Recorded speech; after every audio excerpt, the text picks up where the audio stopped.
ನಮಸ್ಕಾರ ಗೆಳೆಯರೆ, welcome to PM's classes. ನಾನು ಅಜಿತ್ ಕುಮಾರ್ PM. ಈ ಒಂದು ವಿಡಿಯೋದ ಒಳಗಡೆ ನಾವು ಕರ್ನಾಟಕ ಆರ್ಥಿಕ ಸಮೀಕ್ಷೆ 10ನೇ ಅಧ್ಯಾಯವಾದಂಥ ಆರ್ಥಿಕ ಮೂಲಭೂತ ಸೌಲಭ್ಯಗಳು ಅಥವಾ ಎಕನಾಮಿಕ್ ಇನ್ಫ್ರಾಸ್ಟ್ರಕ್ಚರ್ ಅನ್ನುವಂಥ ಚಾಪ್ಟರ್ನ ಬಗ್ಗೆ ಡಿಸ್ಕಷನ್ ಅನ್ನು ಮಾಡ್ತಿದ್ದೀವಿ. ಅಗೇನ್ ಇದರ ಮೇಲೆ ನಿಮಗೆ ಬಹಳಷ್ಟು ಸಲ ಕ್ವಶನ್ಸ್ಗಳು ಯಾವುದ್ರ ಮೇಲೆ ಕೇಳಿದಾರೆ ಅಂತ ಕೇಳಿದಾಗ ಮೇನ್ಸ್ ಅಲ್ಲಿ ಕೇಳಿರೋದನ್ನು ನೋಡ್ತೀವಿ. ಅದಲ್ಲದೆ ಇದರಲ್ಲಿರುವಂಥ ಕೆಲವೊಂದು ಸ್ಕೀಮ್ಗಳ ಬಗ್ಗೆ ಪ್ರಿಲಿಮ್ಸ್ ಅಲ್ಲಿ ಕೂಡ ಕ್ವಶನ್ಸ್ಗಳನ್ನ ಕೇಳುವಂಥ ಸಾಧ್ಯತೆ ಇರುತ್ತೆ. ಮೇನ್ಸ್ ಅಲ್ಲಿ ಏನನ್ನು ನೋಡ್ತೀರಾ, ಮೇನ್ಸ್ ಅಲ್ಲಿ ಓವರ್ ಆಲ್ ಆಗಿ ಕರ್ನಾಟಕದಲ್ಲಿ ಆರ್ಥಿಕ ಮತ್ತು ಸಾಮಾಜಿಕ ಮೂಲಭೂತ ಸೌಕರ್ಯಗಳ ಮಹತ್ವವೇನು ಅಂತ ಕೇಳಿದ್ರು. ಸಾತ್ರದೆಲ್ಲ ಪ್ರಶ್ನೆಗಳು ಬಂದಿದೆ. ಸ್ಕೀಮ್ಗಳ ಬೇಸಿಸ್ ಮೇಲೆ ಕೂಡ ಕ್ವಶನ್ಸ್ಗಳು ಬರ್ಬೋದು. ಫಾರ್ ಎಕ್ಸಾಂಪಲ್, ನೀವು ಬಹಳಷ್ಟು ಬೇರೆ ಬೇರೆ ಸ್ಕೀಮ್ಗಳನ್ನ ನೋಡ್ತೀರಾ. ಅದು ರಸ್ತೆಗೆ ಸಂಬಂಧಪಟ್ಟ ಆಗಿರ್ಬೋದು, ರೈಲ್ವೆಗೆ ಸಂಬಂಧಪಟ್ಟ ಆಗಿರ್ಬೋದು, ಅವೆಲ್ಲ ಸ್ಕೀಮ್ಗಳನ್ನು ಕೂಡ ಕ್ವಶನ್ಗಳನ್ನ ಕೇಳಿ. ಸೊ ಇಲ್ಲಿ ಮೊದಲನೇದಾಗಿ ಇಲ್ಲಿ ಯಾವ್ದನ್ನು ತಗೋತಿದ್ದೀವಿ ಅಂತ ಕೇಳಿದಾಗ ಆರ್ಥಿಕ ಮೂಲಭೂತ ಸೌಲಭ್ಯಗಳ ಒಳಗಡೆ ವಿದ್ಯುತ್ ವಲಯವನ್ನ ತಗೋತೀವಿ. ಸೊ ವಿದ್ಯುತ್ ವಲಯ, ಎಲೆಕ್ಟ್ರಿಸಿಟಿಗೆ ಸಂಬಂಧಪಟ್ಟಾಗೆ ನಮ್ಗೇನಾಗುತ್ತೆ, ಎಲೆಕ್ಟ್ರಿಸಿಟಿಗೆ ಸಂಬಂಧಪಟ್ಟಾಗಿ ಈ ತರ ನೋಡ್ತೀವಿ. ಒಂದನ್ನ ನಾವು ಜೆನ್ಕೋಸ್ ಅಂತ ಕರಿತೀವಿ. ಜೆನ್ಕೋಸ್ ಅಂದ್ರೆ ಏನು, ಉತ್ಪಾದನೆ ಮಾಡುವಂತ ಕಂಪನಿಗಳು, ಜನರೇಷನ್ ಕಂಪನೀಸ್ ಅಂತ ಹೇಳಿ ಕರಿತೀವಿ. ಸೊ ಜನರೇಷನ್ ಅಂದ್ರೆ ವಿದ್ಯುತ್ ಅನ್ನ, ಎಲೆಕ್ಟ್ರಿಸಿಟಿಯನ್ನ ಜನರೇಟ್ ಮಾಡುವಂತ ಕಂಪನಿಗಳು, ಉತ್ಪಾದನೆ ಮಾಡುವಂತ ಕಂಪನಿಗಳು. ನಮ್ಮಲ್ಲಿ ಈ ತರ ಯಾವ್ದನ್ನ ನೋಡ್ತೀವಿ ಅಂತ ಕೇಳಿದಾಗ KPCL ಅನ್ನ ಈ ತರ ಜೆನ್ಕೋ ಆಗಿ ನೋಡ್ತೀವಿ. ಎರಡನೇದು ಏನ್ ಕರಿತೀವಿ, ಇದನ್ನ ಟ್ರಾನ್ಸ್ಕೋಸ್ ಅಂತ ಕರಿತೀವಿ. ಟ್ರಾನ್ಸ್ಕೋಸ್ ಅಥವಾ ಟ್ರಾನ್ಸ್ಕೋಸ್ ಅಂದ್ರೆ ಏನು, ಇದು ಟ್ರಾನ್ಸ್ಮಿಷನ್ ಮಾಡುವಂತ ಕಂಪನಿಗಳು ಅಂತೇಳಿ ಅರ್ಥ. ಟ್ರಾನ್ಸ್ಮಿಷನ್, ಪ್ರಸರಣ ಅಂತ ಕರಿತೀವಿ ಕನ್ನಡದಲ್ಲಿ. ಸೊ ಟ್ರಾನ್ಸ್ಮಿಷನ್ ಅಥವಾ ಪ್ರಸರಣ ಅಂದ್ರೆ ಜನರೇಟಿಂಗ್ ಕಂಪನಿ ಎಲ್ಲೋ ಒಂದ್ ಕಡೆ ಕೆಲಸ ಮಾಡ್ತಿರುತ್ತೆ, ಅಲ್ಲಿ ಉತ್ಪಾದನೆ ಆದಂತ ವಿದ್ಯುತ್ ಶಕ್ತಿಯನ್ನ ಈಗ ನೀವು ಬೇರೆ ಬೇರೆ ಕಡೆಗಳಲ್ಲಿ ಕಳಿಸ್ಕೊಡ್ಬೇಕು. ಅದ ಆ ತರ ನಿಮ್ಗೆ ಸಾಗಣೆ ಮಾಡೋದಿಲ್ಲ, ಅದನ್ನ ಟ್ರಾನ್ಸ್ಮಿಷನ್ ಅಂತ ಕರಿತೀವಿ. ಈ ಕೆಲಸವನ್ನ ಯಾವ ಒಂದು ಕಂಪನಿ ಮಾಡುತ್ತೆ ಅಂತ ಕೇಳಿದಾಗ KPTCL ಮಾಡುತ್ತೆ. So KPTCL, Karnataka power transmission company limited ಅಂತ ಕರಿತೀವಿ. ಮೊದಲು ಇದಕ್ಕೆ ಯಾವ ಹೆಸರನ್ನ ಕರಿತಿದ್ವಿ ಅಂತ ಕೇಳಿದಾಗ KEB ಅಂತ ಕರಿತಿದ್ವಿ, ಕರ್ನಾಟಕ ಎಲೆಕ್ಟ್ರಿಸಿಟಿ ಬೋರ್ಡ್ ಅಂತ ಕರಿತಿದ್ವಿ. ಈಗ ಅದರ ಹೆಸರನ್ನ ಏನ್ ಮಾಡಿದ್ವಿ, 1999ರಿಂದ ಅದರ ಹೆಸರನ್ನ ಚೇಂಜ್ ಮಾಡಿ KPTCL ಅಂತ ಹೇಳ್ತಾರೆ, ಕರಿತೀವಿ. ಇನ್ನು ಮೂರನೇದು ಬರುತ್ತೆ, ಅದು ಯಾವುದು, ಡಿಸ್ಕಾಮ್ಸ್ ಅಂತ ಕರಿತೀವಿ. ಡಿಸ್ಕಾಮ್ಸ್ ಅಂದಾಗ ಡಿಸ್ಟ್ರಿಬ್ಯೂಟರಿ ಕಂಪನಿ ಅಂದಾಗೇನು, ಹಂಚಿಕೆ ಮಾಡುವಂತ ಕಂಪನಿಗಳು. ಅಂದ್ರೆ ಈಗ ಟ್ರಾನ್ಸ್ಮಿಷನ್ ಕಂಪನಿ KPTCL ನಲ್ಲಿ ನೀವು ನೋಡಿದ್ರು ಕೂಡ ಏನಿರುತ್ತೆ, ಅಧಿಕ ವೋಲ್ಟೇಜ್ ಅಲ್ಲಿ ನೀವು ಅದನ್ನ ಟ್ರಾನ್ಸ್ಮಿಷನ್ ಮಾಡಿದಿರಾ. ಈಗ ಮನೆಗಳಲ್ಲಿ ನೀವು ಬಳಸಬೇಕು ಅಂದ್ರೆ ನಮ್ಗೆ ಏನಿರುತ್ತೆ, 210ರಿಂದ 220 ವೋಲ್ಟ್ ನ ಒಳಗಡೆ ಇರಬೇಕು. ಆ ಕಾರಣಕ್ಕಾಗಿ ನಿಮ್ಗೆ ಏನಾಗುತ್ತೆ, ಮನೆಗಳಿಗೆ ಅದನ್ನ ಮತ್ತು ಕಡಿಮೆ ಒಂದು ವೋಲ್ಟೇಜ್ಗೆ ಕನ್ವರ್ಟ್ ಮಾಡ್ಕೊಂಡು ನೀವು ಡಿಸ್ಟ್ರಿಬ್ಯೂಟ್ ಮಾಡ್ಬೇಕಾಗುತ್ತೆ. ಆ ಕೆಲಸವನ್ನ ಡಿಸ್ಟ್ರಿಬ್ಯೂಟರಿ ಕಂಪನೀಸ್ ಮಾಡುತ್ತೆ. ಡಿಸ್ಟ್ರಿಬ್ಯೂಟರಿ ಕಂಪನಿಗಳಿಗೆ ಎಕ್ಸಾಂಪಲ್ ಅಂದ್ರೆ ಏನು, ಹೆಸ್ಕಾಮ್, ಜೆಸ್ಕಾಮ್, ಮೆಸ್ಕಾಮ್, ಚೆಸ್ಕಾಮ್ ಅಥವಾ ಬೆಸ್ಕಾಮ್, ಈ ತರದೆಲ್ಲ ಏನ್ ನೋಡ್ತಿರೋ ಅದೆಲ್ಲ ಏನು ಡಿಸ್ಟ್ರಿಬ್ಯೂಟರಿ ಕಂಪನಿಗಳಿಗೆ ಎಕ್ಸಾಂಪಲ್ಸ್. ಸೊ ಇದು ನಮ್ಗೆ ವಿದ್ಯುತ್ ವಲಯದಲ್ಲಿ ಕರ್ನಾಟಕದಲ್ಲಿ ನಾವು ನೋಡ್ತೀವಿ. ಸೊ ಇನ್ನು ಯಾವ ವಲಯದಿಂದ ಹೆಚ್ಚಾಗಿ ನಾವು ಉತ್ಪಾದನೆ ಮಾಡ್ತೀವಿ ಅಂತ ಕೇಳಿದಾಗ ಈಗ ಸದ್ಯದಲ್ಲಿ ಉತ್ಪಾದನೆ ಅತಿ ಹೆಚ್ಚಾಗಿ ಮಾಡ್ತಿರೋದೇನು, ಥರ್ಮಲ್ ಪವರ್ ಪ್ಲಾಂಟ್ ಗಳಿಂದ ಮಾಡ್ತಾ ಇದ್ವಿ. ಶಾಖೋತ್ಪನ್ನ ಅಂತ ಕರಿತೀವಿ, ಅಥವಾ ಉಷ್ಣ ವಿದ್ಯುತ್ ಸ್ಥಾವರ ಅಂತ ಹೇಳಿದೆ, ಅದರಿಂದ ಅತಿ ಹೆಚ್ಚಾಗಿ ಉತ್ಪಾದನೆ ಮಾಡ್ತಾ ಇರೋದನ್ನ ನೋಡ್ತೀರಾ. ಕರ್ನಾಟಕದಲ್ಲಿ ಎರಡನೇ ಸ್ಥಾನದಲ್ಲಿ ಯಾವ್ದಿದೆ ಅಂತ ಕೇಳಿದಾಗ ಜಲ ವಿದ್ಯುತ್ ಇರೋದನ್ನ ನೋಡ್ತೀರಾ, ಹೈಡ್ರೋ. ಸೊ ನೆಕ್ಸ್ಟ್ ಸ್ಥಾನದಲ್ಲಿ ನಮ್ಗೆ ಸೌರ ವಿದ್ಯುತ್ ಇದೆ, ಅದರ ನೆಕ್ಸ್ಟ್ ಅಲ್ಲಿ ಪವನ ಶಕ್ತಿ ಇರೋದನ್ನ ನೋಡ್ತೀರಾ. ಸೊ ಇದು ಕರ್ನಾಟಕದಲ್ಲಿ ಯಾವುದು ಎಷ್ಟಿದೆ ಅಂತ. ಅತಿ ಹೆಚ್ಚು ಥರ್ಮಲ್ ಪವರ್ ಸ್ಟೇಷನ್ಸ್ಗಳು ಅಥವಾ ಶಾಖೋತ್ಪನ್ನ ಥರ್ಮಲ್ ಪವರ್ ಸ್ಟೇಷನ್ಗಳನ್ನ ಉಷ್ಣ ವಿದ್ಯುತ್ ಸ್ಥಾವರಗಳು ಅಂತ ಕೂಡ ಕರಿತೀವಿ. ಸೊ ಇನ್ನು ಇಲ್ಲಿ ನಮ್ಗೆ ಏನ್ ಕಾಣುತ್ತೆ, ಎರಡು ರೀತಿಯ ಲಾಸಸ್ಗಳು ಕಾಣುತ್ತೆ. ಎರಡು ರೀತಿಯ ಲಾಸಸ್ಗಳು ಅಂದಾಗೇನು, ಒಂದು T&D ಲಾಸಸ್ ಅಂತ ಕರಿತೀರಾ. T&D ಲಾಸಸ್ ಅಂದ್ರೆ ಏನು, ಟ್ರಾನ್ಸ್ಮಿಷನ್ ಅಂಡ್ ಡಿಸ್ಟ್ರಿಬ್ಯೂಷನ್ ಲಾಸಸ್ ಅಂತ ಕರಿತೀವಿ. ಅಂದ್ರೆ ಎಲ್ಲೋ ಒಂದ್ ಕಡೆ ನೀವೇನ್ ಮಾಡ್ತೀರಾ, ಒಂದು ಪ್ರದೇಶದಿಂದ ಮತ್ತೊಂದು ಪ್ರದೇಶಕ್ಕೆ ಈ ರೀತಿಯನ್ನು ಈ ವಿದ್ಯುತ್ ಅನ್ನ ನೀವೇನಾದ್ರೂ ಕಳಿಸ್ಕೊಡ್ತೀರಾ ಅಂತಂದ್ರೆ, ಆ ವಿದ್ಯುತ್ ಅನ್ನ ಕಳಿಸ್ಕೊಡ್ಬೇಕಾದ್ರೆ ಈ ಲೈನ್ ನ ಮೂಲಕ ಅದು ಹರಿಬೇಕಲ್ವಾ. ಆವಾಗ ಏನಾಗುತ್ತೆ, ಸುತ್ತಲಿನ ಏರ್ ಅನ್ನ ಹೀಟ್ ಮಾಡೋದಾಗಿರ್ಬೋದು, ಅಥವಾ ಒಂದು ರೀತಿಯ ಫ್ರೀಕ್ವೆನ್ಸಿ ಸೌಂಡ್ ಎನರ್ಜಿಯನ್ನ ಜನರೇಟ್ ಮಾಡೋದಾಗಿರ್ಬೋದು. ಈ ತರ ಎಲ್ಲ ಮಾಡೋದ್ರಿಂದಾಗಿ ಒಂದಿಷ್ಟು ನಿಮ್ಗೆ ಏನಾಗುತ್ತೆ, ಲೀಕೇಜಸ್ ಆಗತ್ತೆ. ಸೊ ಆ ತರದ ಒಂದಿಷ್ಟು ಲಾಸಸ್ ಗಳನ್ನ ನಾವೇನ್ ಹೇಳ್ತೀವಿ, ಟ್ರಾನ್ಸ್ಮಿಷನ್ ಲಾಸ್. ಡಿಸ್ಟ್ರಿಬ್ಯೂಷನ್ ಲಾಸ್ ಅಂದಾಗೇನು, ಅದನ್ನ ಮತ್ತು ಕಡಿಮೆ ವೋಲ್ಟೇಜ್ ನೀವು ಕನ್ವರ್ಟ್ ಮಾಡಿ ಮನೆಗಳಿಗೆ ನೀವು ಅದನ್ನ ಸರಬರಾಜು ಮಾಡಬೇಕು. ಆವಾಗಲೂ ಕೂಡ ನಮ್ಗೆ ಏನಾಗುತ್ತೆ, ಒಂದಿಷ್ಟು ಲಾಸಸ್ ಆಗುತ್ತೆ. ಸೊ ಅದೆಲ್ಲ ಏನಿಲ್ಲ, ಅದನ್ನ ಪ್ರಸರಣ ಮತ್ತು ವಿತರಣೆಯ ನಷ್ಟಗಳು ಅಂತ ಕರಿತೀವಿ. ಹಾಗಾದ್ರೆ ಪ್ರಸರಣ ಮತ್ತು ವಿತರಣೆಯ ನಷ್ಟವನ್ನ ಕಡಿಮೆ ಮಾಡೋದಕ್ಕೆ ಏನೇನ್ ಮಾಡಿದೀವಿ ಅಂತ ಹೇಳ್ತಾರೆ. ಫಾರ್ ಎಕ್ಸಾಂಪಲ್, ಅತಿ ಉದ್ದದ ಹೈ ಟೆನ್ಷನ್, ಲೋ ಟೆನ್ಷನ್ ಲೈನ್ಗಳು ಇದ್ದಲ್ಲಿ ಅಧಿಕ ಲೋಡ್ ಹೊಂದಿರುವಂತ 11 ಕಿಲೋವ್ಯಾಟ್ ಫೀಡರ್ ಗಳ ವಿಭಜನೆಯನ್ನ ಮಾಡೋದಾಗಿರ್ಬೋದು. ಅದೇ ರೀತಿಯಲ್ಲಿ high tension, low tension line ಗಳನ್ನ ಮರುಪರಿವರ್ತನೆ ಮಾಡೋದಾಗಿರ್ಬೋದು, ಅಥವಾ ಅವುಗಳ ಅನುಪಾತವನ್ನ ಆದಷ್ಟು ಕಡಿಮೆ ಮಾಡೋದು. ಅಧಿಕ ಲೋಡ್ ಹೊಂದಿರುವಂತ ವಿತರಣಾ ಪರಿವರ್ತಕ ಕೇಂದ್ರವನ್ನ ಬಿಡುಗಡೆ ಮಾಡೋದಕ್ಕೆ ಹೆಚ್ಚುವರಿ ಪರಿವರ್ತಕ ಅಥವಾ ಟ್ರಾನ್ಸ್ಫಾರ್ಮರ್ಗಳನ್ನ ಒದಗಿಸೋದನ್ನ ಹೇಳ್ತೀರಾ. 100% ಮಾಪಕಗಳನ್ನ ಅಳವಡಿಸೋದು, ನಿಖರವಾಗಿ ಬಿಲ್ಲಿಂಗ್ ಮಾಡೋದು, ಲೋಡ್ ಅನ್ನ ಸಮತೋಲನೆಯನ್ನು ಮಾಡೋದು ಅಥವಾ ಲೋಡ್ ಅನ್ನ ವಿಭಜನೆ ಮಾಡೋದು ಅಂತ ಹೇಳ್ತೀರಾ. ಅಂದ್ರೆ ಸೊ ಎಷ್ಟು ಫುಲ್ ಪವರ್ ಫ್ಯಾಕ್ಟರ್ಗೆ ರನ್ ಆಗ್ತಿರುತ್ತೆ ಅವಾಗ ನಿಮ್ಗೆ ಏನಾಗುತ್ತೆ, ಎಫಿಷಿಯನ್ಸಿ ಜಾಸ್ತಿ ಇರುತ್ತೆ, ಅದಕ್ಕಾಗಿ ಹೇಳ್ತೀವಿ. ಅದಲ್ಲದೆ ಏನಾದ್ರೂ ವಿದ್ಯುತ್ ಕಳ್ಳತನ ಈ ತರದ್ ಏನಾದ್ರೂ ಆಗತ್ತೆ ಅಂದ್ರೆ ಅದಕ್ಕೆ ಸಂಬಂಧಪಟ್ಟ ಹಾಗೆ ಜಾಗೃತ ದಳವನ್ನ ಮೀಟರ್ ಪರೀಕ್ಷೆ ಚಟುವಟಿಕೆಗಳನ್ನ ಮಾಡುವಂತದನ್ನ ನೋಡ್ತೀರಾ. ಅಥವಾ ಇಲೆಕ್ಟ್ರೋ ಮೆಕ್ಯಾನಿಕಲ್, ಸ್ಟ್ಯಾಟಿಕ್ ಅಥವಾ ಹೈ ಪ್ರಿಸಿಷನ್ ಎನರ್ಜಿ ಮೀಟರ್ಗಳನ್ನ ಬದಲಾಯಿಸೋದನ್ನ ಅಥವಾ ಹೈ ಪ್ರಿಸಿಷನ್ ಎನರ್ಜಿ ಮೀಟರ್ಗಳನ್ನ ಯೂಸ್ ಮಾಡೋದನ್ನ ಹೇಳ್ತಾರೆ. ಅದಲ್ಲದೆ ಇಂಧನ ದಕ್ಷ ಸಾಧನಗಳನ್ನ ಬಳಸೋದಕ್ಕೆ ಹೇಳ್ತೀವಿ. ಸೊ ಅಥವಾ ಇದನ್ನ ನೀವೇನ್ ನೋಡ್ಬೋದು, ಇವನ್ ಎನರ್ಜಿ ಕನ್ಸರ್ವೇಷನ್ ಅನ್ನುವಂತ ಹೆಸರಿಂದ ಕೂಡ ನೋಡ್ತೀವಿ.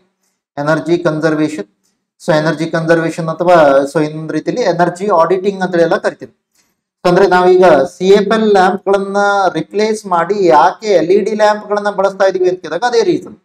LED ಗಳನ್ನ ಬಳಸ್ತಾ ಇರೋದು ಯಾಕೆ ಅಂದಾಗ ಆ ರೀತಿಯ ರೀಸನ್ ಬರುತ್ತೆ. ಸೊ ಇದು ಇಂಧನ ದಕ್ಷ ಸಾಧನಗಳನ್ನ ಬಳಸೋದು. ಸೊ ಇವೆಲ್ಲ ಏನು ನಮಗೆ T&D ಲಾಸಸ್ ಗಳನ್ನ ಕಡಿಮೆ ಮಾಡೋದಕ್ಕೆ. ಇನ್ನೊಂದು ರೀತಿ ಬರುತ್ತೆ ತಾಂತ್ರಿಕ ಮತ್ತು ವಾಣಿಜ್ಯ ನಷ್ಟಗಳು ಅಂತ ಹೇಳ್ತೀವಿ. ಸೊ ಅಥವಾ aggregate technical and commercial losses ಅಂತ ಹೇಳ್ತೀವಿ. ಅದನ್ನ ಕಡಿಮೆ ಮಾಡೋದಕ್ಕೆ ಏನೇನ್ ಮಾಡಿದ್ವಿ ನೋಡಿ. ಒಂದು, ಗ್ರಾಹಕ ಸ್ಥಾಪನೆಗಳ ನಿಖರತೆಯನ್ನ ಮಾಡೋದು. ಅಂದ್ರೆ ಗ್ರಾಹಕರಿಗೆ ನೀವೇನು ಈ ಬಿಲ್ಲಿಂಗ್ ಅನ್ನ ಮಾಡ್ತೀರಾ ಅಥವಾ ಮೀಟರ್ ಅನ್ನ ಏನ್ ಕೊಟ್ಟಿದ್ದೀರಾ ಅದರ ನಿಖರತೆಯನ್ನ ಮೇಂಟೈನ್ ಮಾಡೋದು ಮತ್ತು 100% ಬಿಲ್ಲಿಂಗ್ ಅನ್ನ ಮಾಡೋದು.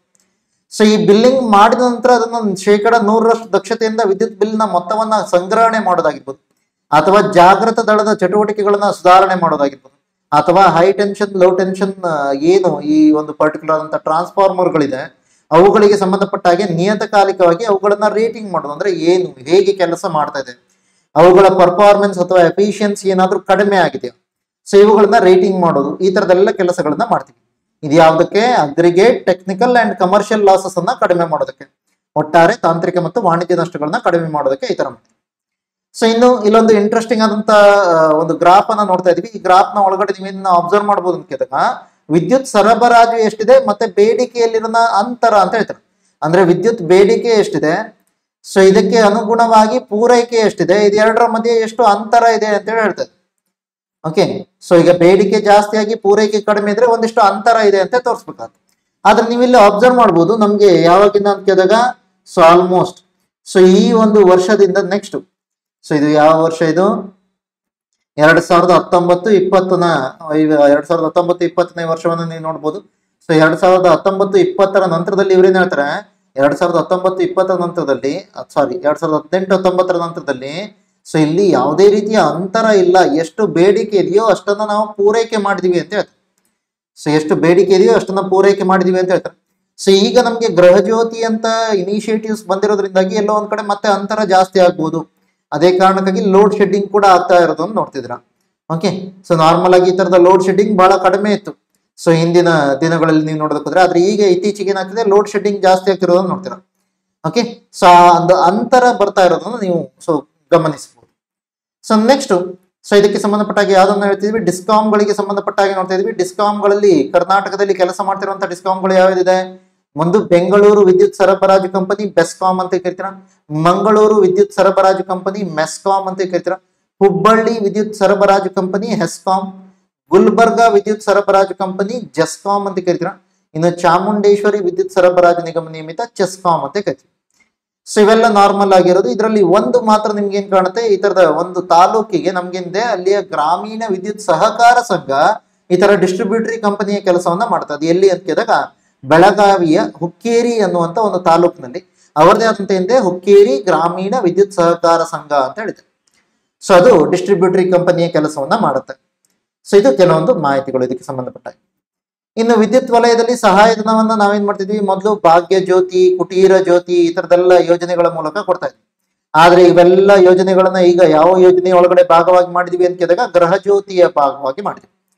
ಗೃಹ ಜ್ಯೋತಿಯಲ್ಲಿ ನಿಮ್ಗೇನು ಕಾಣುತ್ತೆ, ಗೃಹ ಜ್ಯೋತಿ ಈ ಒಂದು ಸಹಾಯಧನದ ಒಳಗಡೆ ಪ್ರತಿ ಮನೆಗೆ ತಿಂಗಳಿಗೆ 200 ಯೂನಿಟ್ಗಳ ಗರಿಷ್ಠ ಬಳಕೆಯ ಮಿತಿಗೆ ಒಳಪಟ್ಟು ಪ್ರತಿ ತಿಂಗಳು ಉಚಿತವಾದಂತ ವಿದ್ಯುತ್ ಅನ್ನ ನೀಡೋದು ಅಂತ ಹೇಳ್ತಾರೆ. ಅಥವಾ ಇನ್ನೊಂದು ರೀತಿಯಲ್ಲಿ ವಿದ್ಯುತ್ ಬಿಲ್ ಅನ್ನ ಕೊಡ್ತೀವಿ, ಆದ್ರೆ ಶೂನ್ಯ ವಿದ್ಯುತ್ ಬಿಲ್ ಅನ್ನ ಕೊಡುವಂತ ಪ್ರಯತ್ನ ಮಾಡ್ತೀವಿ.